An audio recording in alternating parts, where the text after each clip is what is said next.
Hello Eagles Nation, Vincent Focht here, and welcome to a Wildcard Weekend Eagles Chat. But before we get into this week's Eagles Chat, make sure you like and subscribe to the Eagles Chat YouTube channel.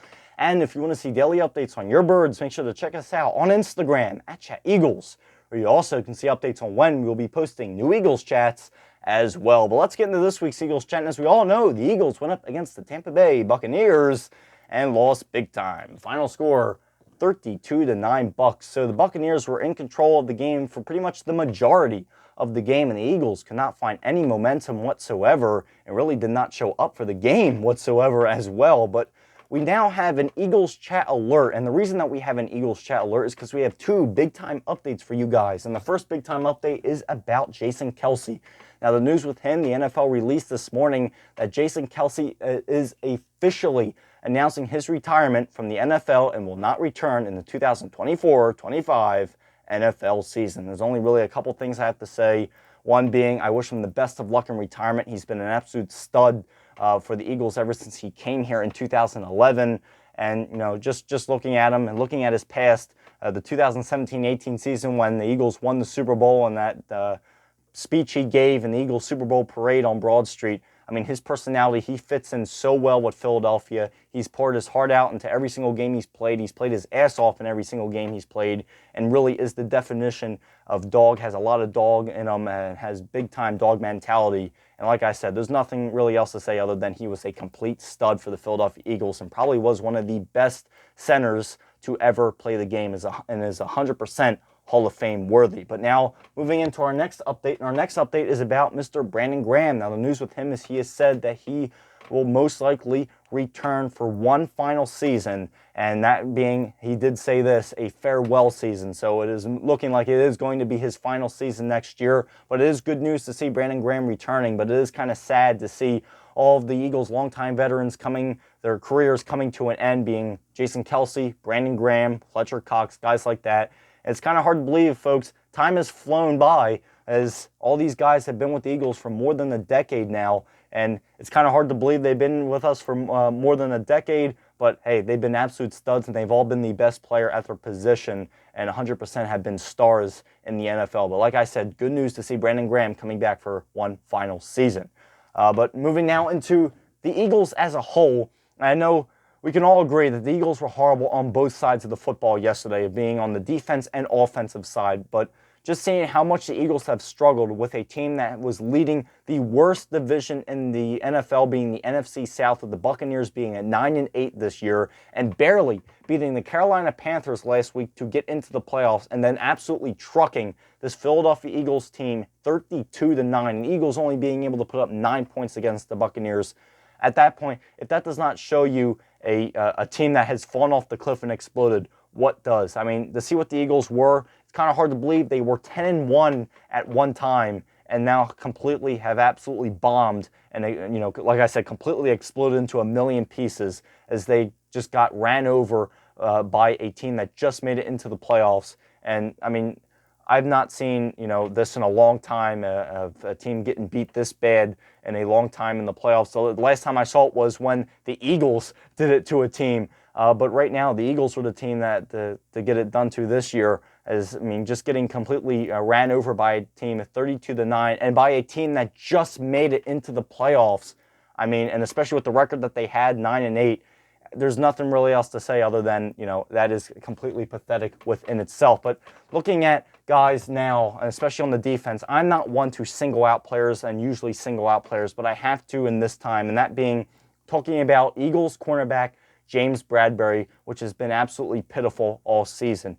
He had high expectations, but especially looking at yesterday's game and the way he's been playing these past weeks, there's really nothing else to say other than absolute pathetic from James Bradberry. He could not make a tackle to save his life and, was constantly out there just with blown coverage. The positioning was bad. Now, part of that positioning could have been because of Matt Patricia, which is the Eagles' defensive coordinator, but you just end up looking at it. The defensive coordinator cannot control how you tackle. And James Bradberry, all he was doing yesterday was doing complete flybys on people, was not tackling them, was getting his hands on them, but was again, failing to tackle guys over and over and over again. Talk about a guy who is completely has been on the downfall because James Bradberry for what his expectations were at the beginning of the season to the way he's played, and especially the way he's played yesterday, that was probably one of the worst games I've seen by an NFL cornerback in a long time, and 100% does not look like a pro or NFL cornerback at that. And that also going for Avonte Maddox, who I understand was out on injury for a while, but when he came back, I mean, he has not been at the expectations that a lot of people were hoping for, and he is not playing great either. But you have to look at this defense, and yes, they got 32 points put up on them. But one positive thing that I definitely found in yesterday's defense was their defensive line. Yes, the defensive line started off a little bit shaky in that game, but they actually got some good pressure on Baker Mayfield and sacked them quite a few times. So the defensive line did not play that bad yesterday and was a key reason on why the Eagles got a couple stops on the Buccaneers offense yesterday. But the way that defense was playing, and especially in the secondary in general, I mean, every time a passing play came about, there was a guy wide open either in the middle of the field or somewhere on the field completely wide open. And I have to say, like I said, the Eagles defensive coordinator situation with Matt Patricia, is he the answer? 100%. No, he is not the answer. This defense has gotten worse week after week. And like I said, 100% a change needs to happen in the defensive coordinator area.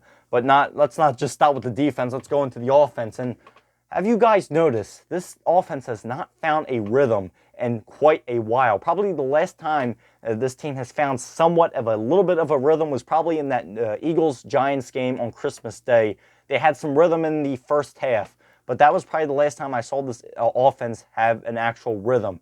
Now, if you ask me when was the last time I saw the Eagles offense have a consistent rhythm, we're probably going to have to go back either to week 2 or possibly last year, because they have not had a good rhythm in a long, long time. And when I mean a long time, I mean 10 weeks or more.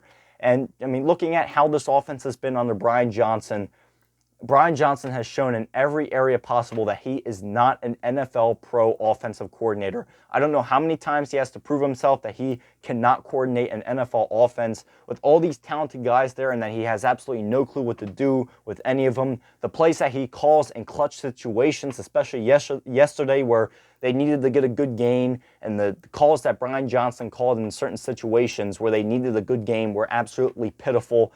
I mean, this guy, like I said, multiple times has shown that he is not a NFL pro offensive coordinator, but for some reason, Nick Sirianni seems to keep believing in him and think that he is the right guy for the job. And like I said, over and over has proven he is not the right guy for the job. And this offense, I really have to also go to Nick Sirianni for just letting this team rot more and more week after week. And I really think last year, and it's starting to come out more and more that people are believing that Nick Sirianni was carried by his offensive coordinators last year. And I have to say, I agree with it. Looking at how this team is now and seeing what Steichen had this offense doing last year, like I said in previous Eagles chats, where they had over 30 points in every single playoff game they had last year. Even the Super Bowl they lost, they had over 30 points as well. But just looking at what this offense was last year and what this offense is this year, that is more talented, but is worse. And I say this all the time to people. You can have the most talented team on the field with the most talented players, but if you do not have the right guys at the helm, being the coordinators, defense, offense, head coach, if you do not have the right guys at the helm, the team is going to go absolutely nowhere. And it shows 100% yesterday that this team did not even deserve to be in the playoffs, but absolutely got trucked in the playoffs by a Tampa Bay Buccaneers team that just made it into the playoffs by a hair of their chinny chin chin, and absolutely destroyed the Philadelphia Eagles that were destroying teams last year. But I mean, yesterday's game showed it pretty much showed me all I need to know about the type of coach that Nick Sirianni is. An all talk and no action type of coach cannot get this team ready, and it is really starting to worry me that I hope that Nick Sirianni does not ruin certain players. You look at Jalen Hurts, who has declined big time this year, who is not the quarterback he was. And we all know the quarterback that he can be. We saw it last year, folks. We saw how Jalen Hurts was during last season. We saw how he was in the playoffs. We saw how he was in the Super Bowl. We know what Jalen Hurts can be, but I really hope that Nick Sirianni does not ruin Jalen Hurts, because just looking at the way that this coaching staff has completely destroyed this team this year, it really has me concerned. And I really hope that they did not destroy any of these big-time players, being guys like Jalen Hurts, A.J. Brown, Devontae Smith, DeAndre Swift. I can go on. But just seeing, like I said, these talented guys on the field being coached by a coaching staff that does not have any talent. Right now it's looking at me. Do I think Nick Sirianni deserves to lose his job? I absolutely do. And I 100% with the rest of the coordinators. I think this team needs a new guy at the helm. I think he needs a new leader, because right now, Nick Sirianni, I think all what he has to say and all what he has done is old now. I don't think he has an impact on that locker room whatsoever, and the guys are clearly not responding to him at all. They are trying to somewhat protect him during these press conferences, but I'm not seeing any impact from Nick Sirianni anymore. He does not have a handle on that locker room anymore, and this team has completely gone down the toilet, and it's definitely shown yesterday that this team, as long as these guys are at the coaching helm, this team is going to go absolutely nowhere, and they proved my point 100% yesterday. But now let's move into Jalen Hurts himself, and let's look at his stats. 25 out of 35, passed for 250 yards, had 1 touchdown. Was that, it's kind of hard to believe that Jalen Hurts was in the MVP talk, and was that the way that an MVP plays? No, it absolutely was not the way that that an MVP plays. There were times where Jalen Hurts threw the ball to a guy that was clearly covered when there was another guy clearly wide open. It's starting to happen more and more with Jalen Hurts, and like I said, I'm really starting to get worried that they are destroying him more and more week after week. Seeing how he was last year and to see how he is this season, it has me concerned, folks. I'm telling you that right now. And we'll see what happens in these upcoming weeks, what happens with the coaching staff and everything. But as of right now, I'm extremely concerned for the future of this team, especially with the future of Jalen Hurts as well. And just hoping that some coaching changes happen, because right now I really do not want to see Nick Sirianni back here in the 2024-25 season.